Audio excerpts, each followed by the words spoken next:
I think anybody who sees it will be deeply moved by Gabor Mate's wisdom and truth. But I'm personally a Holocaust survivor as an infant. I barely survived.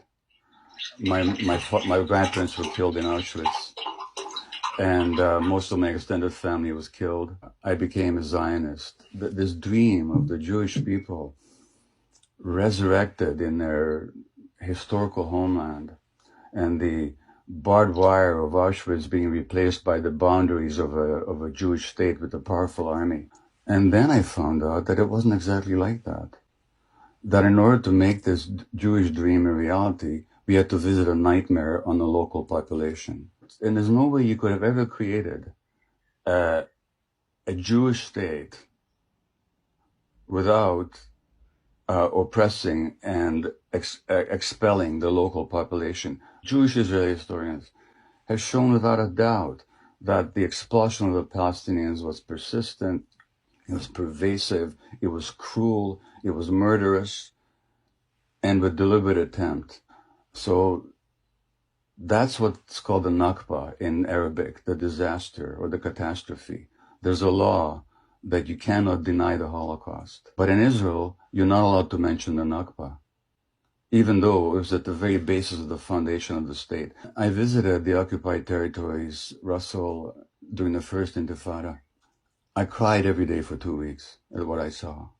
The brutality of the occupation, the petty harassment, the murderousness of it, or cutting down of Palestinian olive groves, the denial of water rights, the humiliations. And this went on, and it's much worse now than it was then. It's the longest ethnic cleansing operation in the 20th and 21st centuries. I could land in Tel Aviv tomorrow and demand citizenship under the law of the right of return.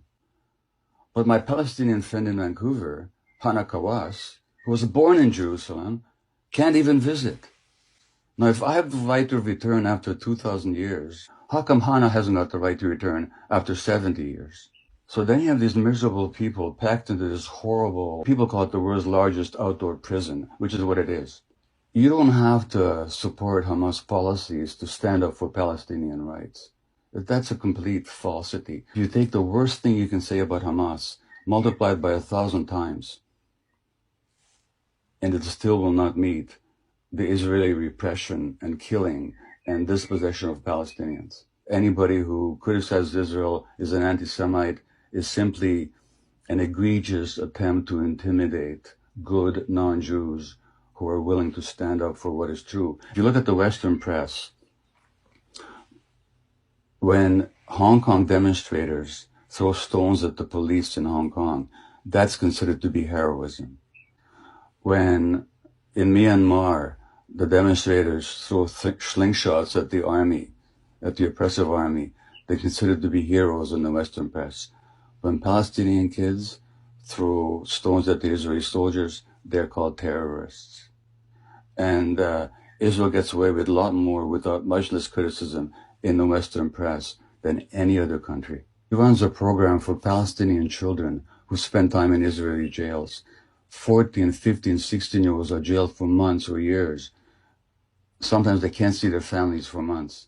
She says, we don't have post-traumatic stress disorder here because the trauma is never post.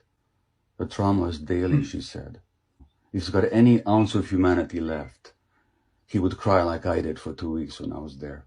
Anybody can go on YouTube and listen to Ilan Pappé, an Israeli historian. Anybody can listen to Norman Finkelstein, a Jewish professor, world expert on Gaza, who was denied tenure at his university because of his public speaking against Israeli policy. You can listen to any number of Israeli Defense Forces soldiers who talk about the brutality that they now regret having committed. You can listen to Israeli pilots who talk about why they refuse to fly over Gaza because of the atrocities they're made to commit. You can get all the information you want. So if anybody these days doesn't know, it's not because the information is not available. And none of that excuses not knowing truth. and this deliberate attempt to silence anybody who speaks, Jewish or non-Jewish. And I really wish that non-Jews of goodwill would stand up against the calumny and not be intimidated by this charge of anti-Semitism. I really wish that. And it's not a question of being pro-Palestinian. It's a question of are you in favor of justice and liberty and freedom and truth, or are you not?